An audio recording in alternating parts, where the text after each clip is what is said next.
히딩크 감독이 선수를 뽑는 기준이 무엇이었겠느냐라는 거예요. 왜 한국 감독은 할 수 없는 것을 히딩크 감독은 할 수 있었을까? 사실 너무나 잘 알지 않습니까?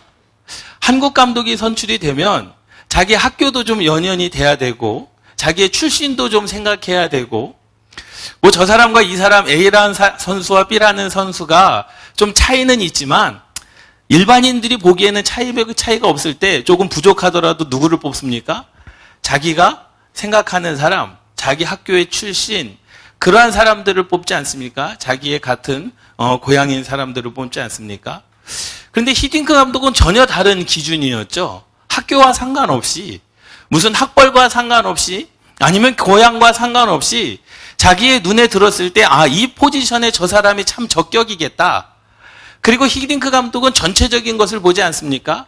저 사람이 공격은 굉장히 잘하는구나. 그렇기 때문에 뽑는 것이 아니라 그 공격수가 10명의 그 사람들과 얼마나 많이 조화를 할 수 있느냐. 그것까지도 봤다라는 거죠. 그러니까 최고의 공격수를 뽑은 것이 아니라 공격도 잘하지만 10명과 함께 조화를 잘 이룰 수 있는 선수가 누구인 것이냐? 그것을 선택을 해서 그 기준으로 사람을 뽑았다라는 거죠. 선수를 뽑았다라는 거죠. 그 중에 한 명이 또 박지성 아니겠습니까? 우리가 너무나도 잘 아는 박지성 아니겠습니까? 사실 그렇습니다. 기준이라고 있는 것이 있습니다. 세상 사람들이 말하는 그러한 기준, 삶의 기준이 있을 수도 있습니다. 분명히 있습니다. 성경적인 기준도 반드시 있거든요. 그런데 이 성경적인 기준, 말씀의 기준은 우리가 생각하는 것과 전혀 다른 방향으로 흘러가고 있습니다. 결론적으로 말씀을 드리자면 이거죠. 왕족에게서 왕족이 나오는 것이 아니라 하나님을 경외하는 자에게서 왕족이 나온다라고 말씀하고 있는 거예요. 사실 다윗이 누구에게서부터 나왔다라는 거예요? 다윗이 룻에게서부터 나왔어요. 룻은 모압 지방의 여인이었습니다. 그 여인은 유대인의 여인이 아니었다라는 거죠. 사실 보자면 정통 가문에서 다윗이 나지 않았다라는 사실입니다. 뒤에 보면은요, 베레스의 계보는 이러하니다라고 말씀을 하고 있습니다. 베레스는 유대인의 가문이 맞아요. 그런데 그 가문 가운데 룻이라고 하는 여인이 갑작스럽게 등장했습니다. 그런데 그 룻을 통하여 오벳이 났고 오벳의 손자가 다윗이 됐다라는 그 내용입니다. 그러니까 하나님의 기준은 우리의 기준과 전혀 다른 방향으로 흘러가고 있습니다. 왕족의 정통, 그 왕족, 유대인의 혈통에서 누가 나와야 되는데, 왕이 나와야 되는데, 하나님은 전혀 다른 방향으로 하나님을 경외하는 자에게서 왕족이 나온다라고 성경은 말씀하고 있는 거죠.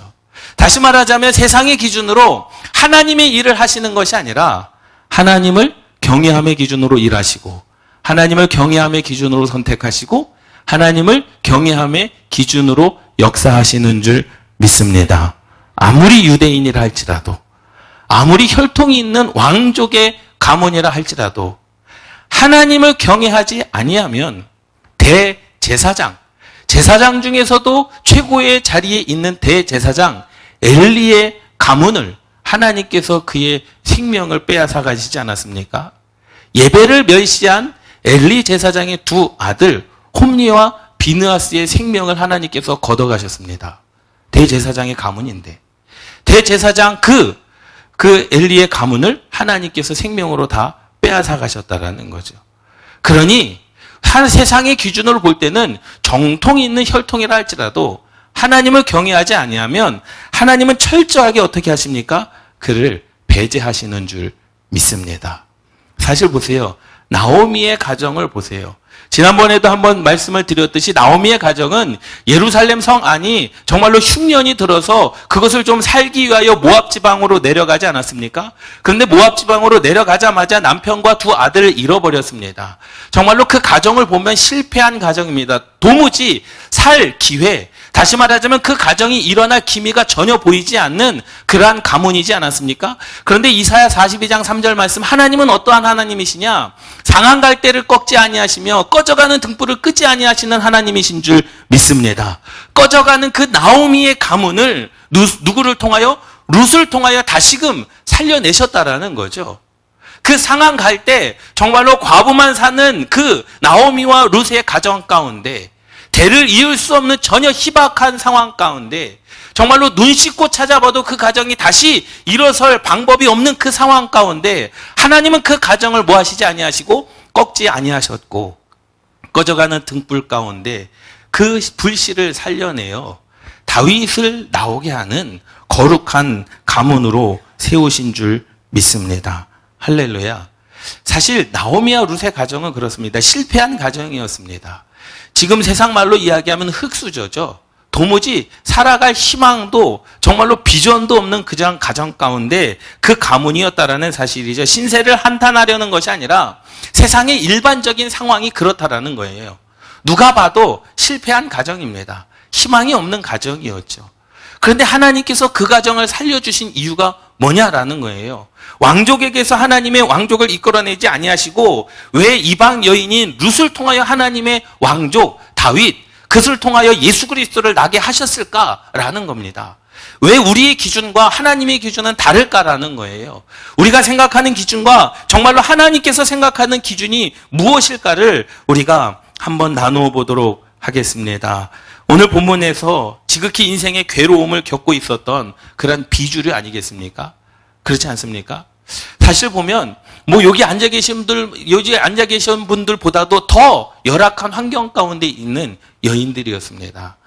지난번에도 말씀을 드렸듯이 지금은 여인들이 나가서 여성분들이 나가서 직장 생활도 하고 어떻게든 간간히 먹고 살 만한 그런 일들을 찾아볼 수 있는 환경이 되지만 그 상황 가운데서는 환경이 되지 않았습니다. 그냥 남이 별을 베다가 떨어진 그것을 먹고 살아가야 되는 거예요. 그것조차 없으면 그냥 굶어 죽는 겁니다. 누가 도와주지를 않습니다. 그러한 상황 가운데 여인 2명이 자기의 고향 예루살렘 성 안으로 들어왔을 때 누가 그들을 반겨주겠느냐라는 거예요. 누가 그들을 반겨주며 누가 그들에게 도움을 주겠느냐라는 겁니다. 그런데 하나님은 그 상황 갈대를 끄지 아니하셨고 꺼져가는 등불을 끄지 않으신 줄 믿습니다. 그리고 그 가문을 통하여 나오미와 룻 그 가문을 통하여 하나님께서 어떻게 해요? 다윗을 이 땅 가운데 보내신 줄 믿습니다. 하나님의 기준이 그러한 기준이라는 거죠. 하나님은요, 하나님을 경외하는 자들의 삶을 더욱더 주목하여 보시는 줄 믿습니다. 다윗을 먼저 얘기를 해보겠습니다. 사무엘상 17장 8절 말씀에 보면 이제 블레셋과 이스라엘 백성들이 싸웁니다. 블레셋이 여호와 하나님의 군대를 모욕합니다. 여호와 하나님을 모욕합니다. 그가 서서 이스라엘 군대를 향하여 외쳐 이르되 너희가 어찌하여 나와서 전열을 벌였느냐? 나는 블레셋 사람이 아니며 너희는 사울의 신복이 아니냐? 너희는 한 사람을 택하여 내게로 보내라는 거예요. 이게 누가 블레셋 군대 앞에 지금 골리앗이 서가지고 이스라엘 백성들을 향하여 사울 왕을 향하여 선포하는 겁니다. 그런데 몇 날 며칠을 했다라는 거예요.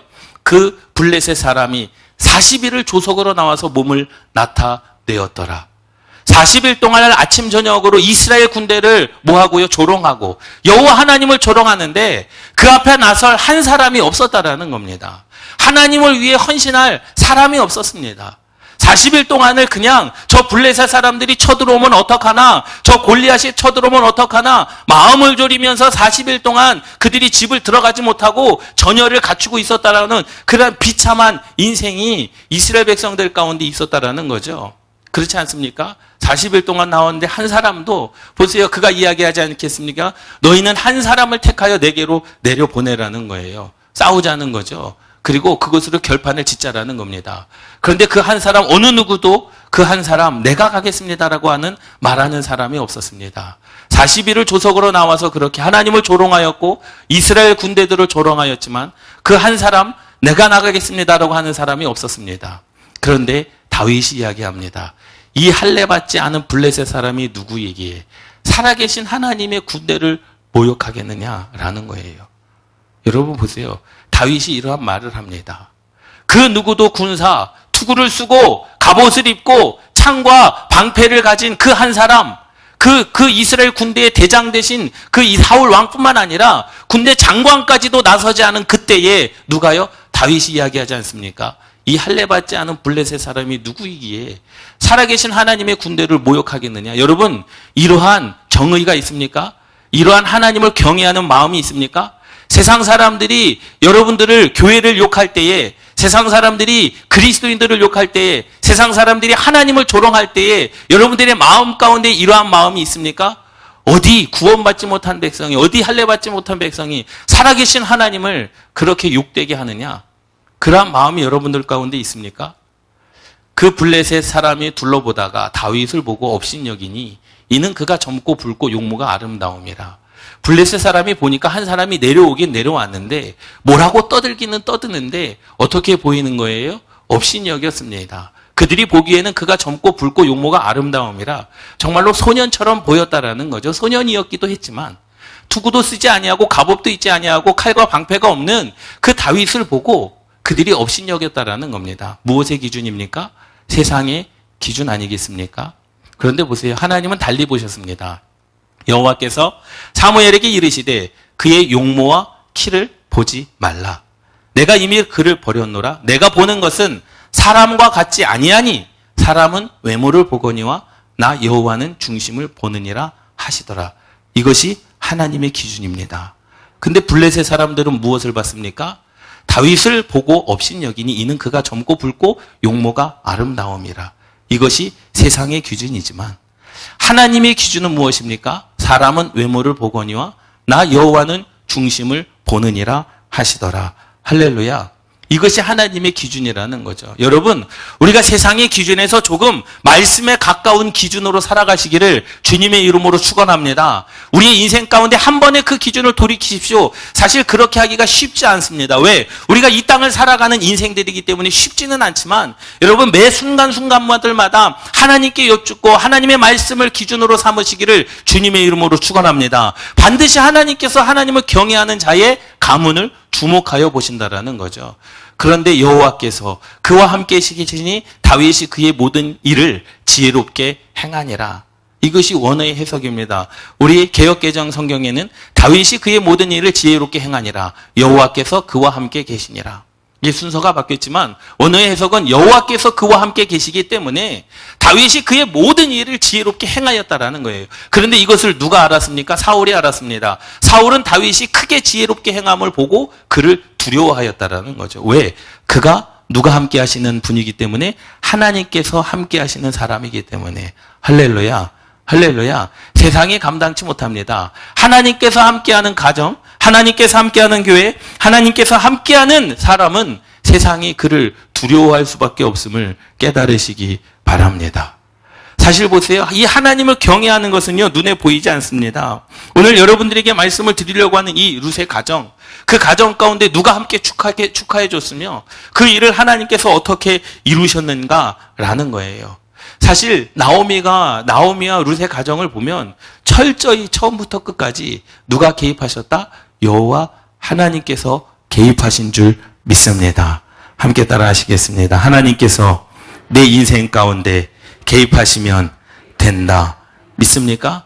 그런데 하나님께서 여러분들의 인생 가운데 어제도 개입하셨고 오늘도 개입하고 계시고 앞으로도 영원 끝날까지 하나님께서는 여러분들의 인생 가운데 개입하여 주시는 줄 믿습니다.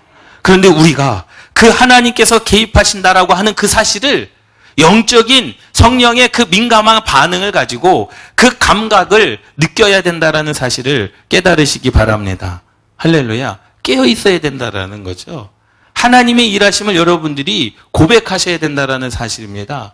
하나님의 일하심을 여러분들이 모든 감각을 가지고 알아차릴 수 있어야 된다라는 사실을 깨달으시기 바랍니다. 하나님이 살아계시기는 살아계시는데 과연 내 인생 가운데 어떻게 일하시는가? 그것을 알지 못하면 우리는 성공할 수 없고 알지 못하면 이 땅 가운데서 하나님을 경외하며 살아갈 수 없음을 깨달으시기 바랍니다. 오늘 보세요. 오늘 14절 말씀에 여인들이입니다. 예루살렘 성 안에 있는 여인들이 나오미의 그 손자가 태어남을 보고 축하해 줍니다. 모두가 다 축하해 줍니다. 그리고 오벳이라고 하는 이름을 누가 지어줍니까? 나오미가 져준 게 아니에요. 보아스가 져준 게 아닙니다. 자기의 어머니 룻이 져준 게 아닙니다. 그 주변의 여인들이 함께 즐거워하며 그 여인들이 나오미의 손자의 이름을 져줍니다. 17절 그의 이웃 여인들이 그에게 이름을 지어주되 나오미에게 이르되 태어났다 하여 나오미에게 아들이 태어났다 하여 그의 이름을 오벳이라 하였는데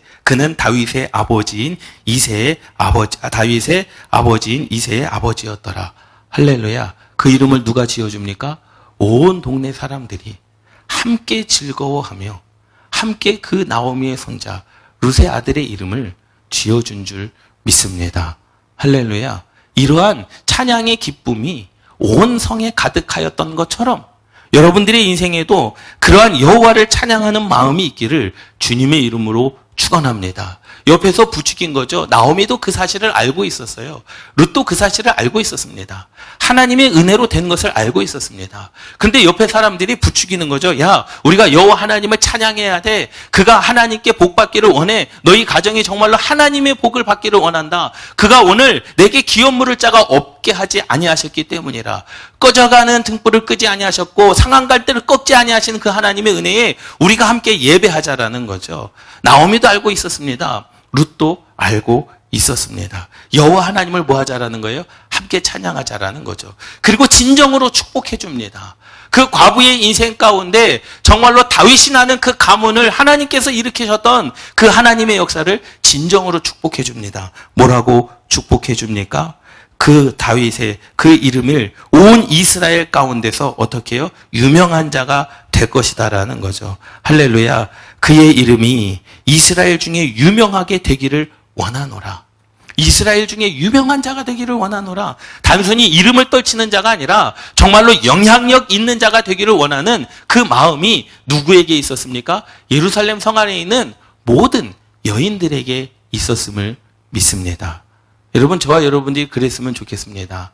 남이 잘 되는 것에 더욱더 축복해주고 그 가문이 이루어질 때 함께 기도해주고 함께 찬양하는 마음이 저와 여러분들 가운데 있기를 주님의 이름으로 축원합니다. 나오미의 가정 가운데 경사였지만, 보아스의 가정 가운데 경사였지만 이것은 누구의 기쁨이었습니까? 예루살렘 성 안의 기쁨이었음을 믿습니다. 누가 축하해 주었습니까? 주변의 여인들이 함께 축하해 주었습니다. 그리고 축복을 해줍니다. 그리고 어떻게 축복해 줍니까? 이스라엘 중에 유명한 자가 되기를 원한다라고 그렇게 축복해 주시지 않습니까? 그것이 하나님께서 역사하시는 그 은혜가 그들을 통하여서도, 나오미의 가문을 통하여서도 그렇게 역사되어진다는 사실을 깨달으시기 바랍니다. 그러면서 찬송하자라는 거죠. 그러면서 뭐 하자라는 겁니까? 감사하자라는 겁니다. 시편 107편 21절 22절 말씀에 보면 여호와의 인자하심과 인생에게 행하신 기적으로 말미암아 그를 찬송할지로다. 감사제를 드리며 노래하여 그가 행하신 일을 선포할지로다.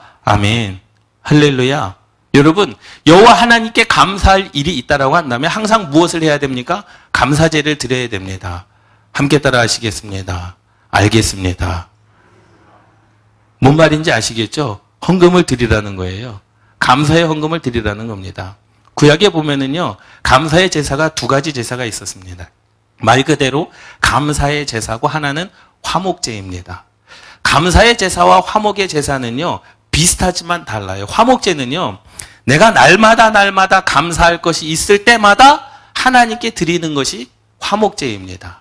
그러니까 내 삶 가운데 우리가 감사의 기도의 제목들이 있지 않습니까? 우리의 기도의 응답이 있을 때마다, 아니면 범사의 감사함으로 우리가 하나님께 드리는 예물을 화목제라고 합니다.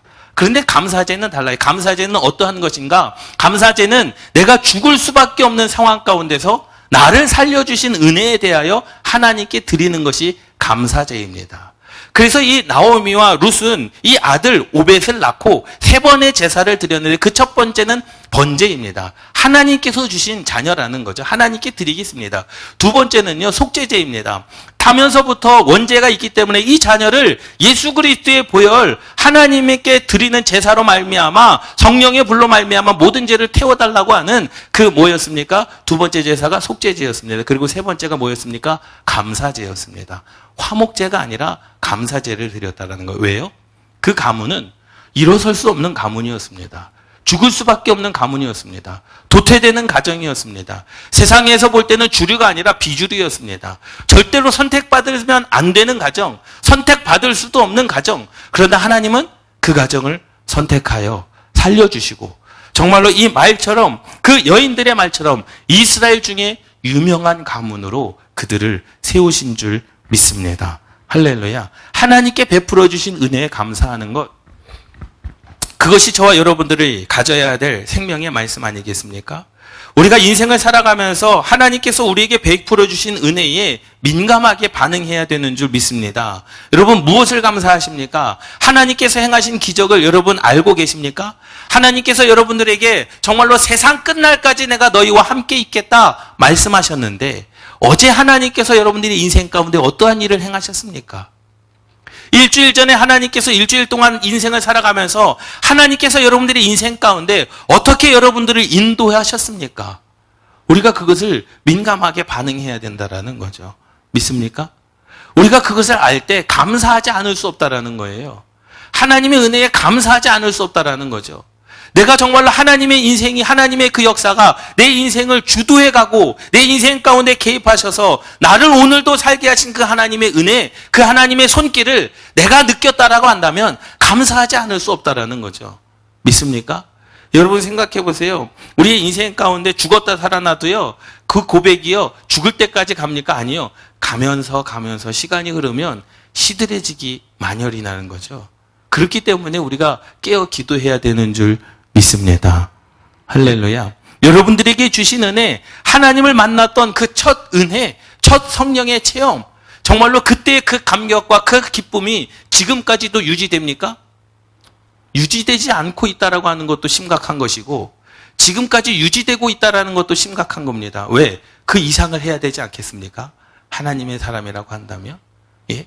그때의 그 강력보다 더 큰 하나님의 역사, 더 큰 하나님의 사랑, 더 큰 하나님의 그 은혜를 우리가 바라보면서 살아가야 되는 거 아니겠느냐라는 겁니다. 은혜가 오늘 여러분들에게 삶 가운데 임하여지기를 주님의 이름으로 축원합니다. 사실 이 나오미와 룻이 삶의 기준을 달리한 게 아닙니다. 그들은 하나님의 말씀대로 인생을 살아갔습니다.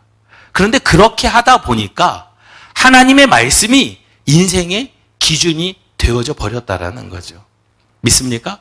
우리가 신앙생활을 잘하면, 우리가 하나님의 말씀을 잘 듣고 잘 섬기면 그 하나님의 말씀이 자연적으로 내 삶 가운데, 내 가정 가운데, 내 가문 가운데 뭐가 됩니까? 기준이 되어야 된다라는 사실이죠. 룻이 나오미에게 이야기하지 않습니까? 나는 내 아버지의 집으로, 그러니까 나를 낳아주신 아버지의 집으로 가지 않겠습니다. 내가 나오미 시어머니를 따라가겠습니다. 시어머니의 하나님이 나의 하나님이 되겠습니다라고 이야기하지 않습니까? 그것은 단순히 부모를 섬기겠다는 그 차원의 의미를 뛰어넘어서 나오미의 신앙을 보니까 그 살아계신 하나님의 은혜를 누구도 경험한 거예요? 룻도 경험한 겁니다. 그런데 생각해 보세요. 하나님의 은혜를 경험할 전혀 그러한 상황이 아니었습니다. 나오미의 인생을 보니까 참 기구한 인생이죠. 예루살렘이 흉년이 들어서 모압 지방으로 내려가지 않습니까? 그게 하나님의 은혜입니까? 모압 지방에서 남편을 잃었습니다. 그게 하나님의 은혜입니까? 모압 지방에서 두 아들을 잃었습니다. 그게 하나님의 은혜입니까? 그럼 며느리로서 그렇게 생각할 거 아니에요. 그렇게 하나님을 경외하는 사람이 정말로 다 이것저것 다 빼앗기고 빈 털터리가 되는구나. 그러한 하나님을 여러분들 믿으시겠습니까? 눈으로 보고도 내 시어머니지만 내 시어머니가 믿는 그 하나님이 남편도 뺏어가시고 두 아들도 데려가셨는데 며느리가 그것을 보고 그 하나님은 진짜 살아계신 하나님입니다 라는 그런 신앙 고백이 나올 수 있겠느냐라는 거예요. 절대 나올 수 없습니다. 그런데 룻은 세상의 기준으로 하나님을 바라보지도 않았고 세상의 기준으로 남편을 뺏어갔기 때문에 두 아들의 생명을 잃었기 때문에 그것을 통하여 하나님을 바라본 것이 아니라 하나님께서 그 나오미를 통하여 역사하실 그 은혜를 바라본 줄 믿습니다. 이미 나오미에게는요, 그것과 상관없이 세상의 기준과 상관없이 하나님을 예배할 그 경외함의 마음이 누구에게 있었다라는 거예요? 그 룻에게 있었음을 믿습니다. 할렐루야. 그 은혜가 저와 여러분들 가운데 있어야 된다라는 거죠. 사실 성경에서 말씀할 때 왕족의 후손에게서 왕족이 나는 것은 당연한 겁니다. 그렇지 않습니까? 예? 좋은 집안에서 태어나면 어쨌든 정말로 출발선이 다른 거 아니겠습니까? 좋은 여건에서 공부할 수도 있고 좋은 환경에서 무엇인가를 해낼 수 있는 충분한 가능성을 가진 거 아니겠습니까? 그런데 사실 모든 인생이 그렇게 우리가 생각할 때, 많은 사람들이 생각할 때 공평하다라고 생각하지 않습니다. 불공평하다라고 생각합니다.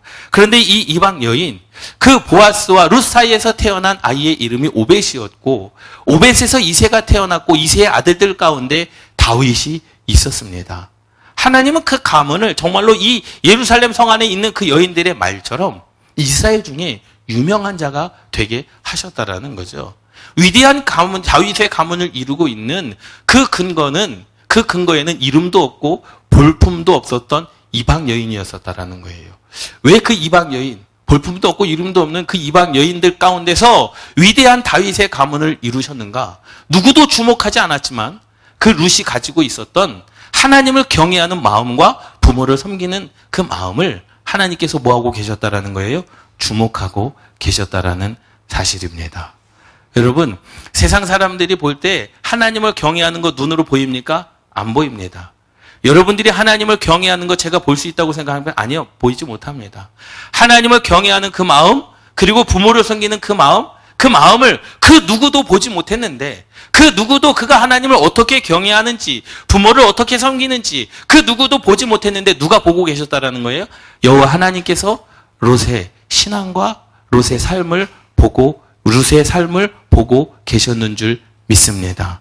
할렐루야. 이 은혜가 우리에게 있어야 된다라는 거죠. 여러분, 삶의 기준을 좀 달리하십시오. 남에게 보여주는 거 그게 전부가 아닙니다. 사람은 외모를 보거니와 주 너의 하나님은 마음의 중심을 보신다라고 말씀하시지 않습니까? 그래서 블레셋 사람들은 다윗을 조롱하지 않습니까? 야, 붉고 아름답구나. 정말로 어리게 취급하지 않았습니까? 그런데 하나님은 분명하게 다르게 보셨다라는 거예요. 하나님은 다윗을 다르게 보셨다라는 겁니다. 하나님은 룻의 가정을 다르게 보셨다라는 겁니다. 세상 사람들이 여러분들을 조롱한다 할지라도, 세상 사람들이 교회를 정말로 막 욕한다 할지라도 세상 사람들이 보는 눈으로 그럴 수 있지, 그것이 아니라 여호와 하나님께서 우리를 어떻게 보시는가, 그것이 더욱더 중요한 줄 믿습니다. 할렐루야. 세상 사람들이 우리를 실망시키고 우리의 삶 가운데 많은 것을 이야기할 수 있지만 하나님께서는요, 그 많은 유대인들의 여인들, 유대 여인들 가운데서도 위대한 가문을 등장시키지 않으셨습니다. 유대인의 여인들도 있었습니다. 위대한 가문의 여인들도 있었습니다. 그런데 하나님은 그들을 주목하지 않으셨습니다. 왜 하나님께서 그들을 주목하지 않으셨을까요? 이유는 하나입니다. 오히려 이방 여인임에도 불구하고 룻이 하나님을 경외하였기 때문에, 부모님을 경외하고 주변 사람들에게 하나님의 나라를 드러내는 데 있어서 신실했기 때문에 하나님께서 그를 주목하셨고 하나님께서 그를 세우신 줄 믿습니다.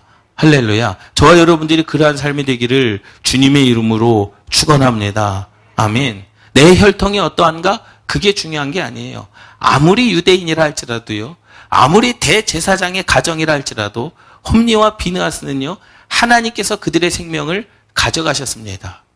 왜 가져가셨습니까? 예배를 업신여겼기 때문에. 그런데 누구도 데려가셨습니까? 그 엘리 제사장까지도, 대제사장까지도 하나님께서 의자에 앉아서 뒤로 넘어서 목이 부러져 죽었습니다. 하나님께서 그 생명을 가져가셨다라는 거예요. 그러니 대제사장이다, 유대인이다, 그게 중요한 게 아닙니다. 하나님은 무엇을 주목하여 보시느냐? 세상 사람들은요, 여러분들이 가진 돈을 주목하여 볼 수 있습니다. 여러분들의 학벌을 주목하여 볼 수도 있죠. 여러분들의 직업을 주목하여 볼 수도 있지만 하나님은 전혀 다른 기준으로 여러분들을 바라보고 계시는 줄 믿습니다. 이 자리에 어떠한 마음으로 앉고 이 자리에 앉아 있는지, 여러분들이 하나님을 경외하는지 아니하는지를 하나님께서는 그것을 주목하여 보시는 줄 믿습니다. 나의 삶의 여건, 인생의 모든 배경, 하나님은 그것에 관심이 없으십니다. 왜요? 하나님은 그것을 주고도 남으실 분이시기 때문인 줄 믿습니다. 우리를 사용하시는 이유, 하나님께서 다윗을 왜 사용하셨겠습니까? 하나님을 경외하는 자였기 때문인 줄 믿습니다. 할렐루야. 사울은 혈통 있는 가문의 왕이었어요.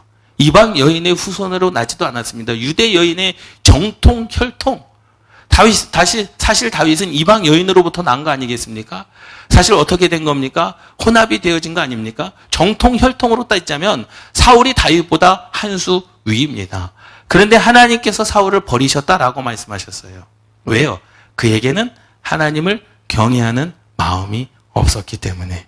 저와 여러분들의 삶이 어떠해야 됩니까? 여러분 인생 가운데 그러한 생각을 하지 마십시오. 인생의 기준, 성경의 경위는 사람들이 인생을 살면서 늘 하나님을 경외하며 사는 것임을 깨달으시기 바랍니다. 여러분들의 삶의 기준이 하나님을 경외하는 것, 그 기준이 돼야 된다라는 거예요. 세상의 기준과 좀 달리 살아가시기를 주님의 이름으로 축원합니다. 세상의 사람들은요, 하나님을 경외하는 자, 아무리 그가 이방인이라 할지라도 하나님께서 그를 유대인들보다도 더 높게 들어서 사용하신다라는 사실이죠. 그런데요, 아무리 유대인이라고 해도 하나님을 경외하지 않으면 하나님께서 그 가문을 철저하게 파괴하십니다. 왜 하나님께서 상한 갈대와 같은 꺼져가는 불씨와 같은 나오미의 가정을 하나님께서 살리셨을까? 꺾지 않으셨을까? 그것이 누구의 신앙 때문이라는 거예요? 나오미와 룻의 신앙 때문이었습니다. 아마도 나오미는요, 자기의 남편을 하나님께서 데려갔다 할지라도 불평과 원망을 하지 않았을 것입니다. 두 아들을 하나님께서 데려갔다 할지라도 나오미는 하나님께 원망과 불평을 하지 않았을 것입니다. 온전히 그 하나님을 신뢰했을 것입니다. 그런데 그 신앙을 누가 봤습니까? 룻이 봤습니다. 야, 저러고도 하나님을 원망하지 않네.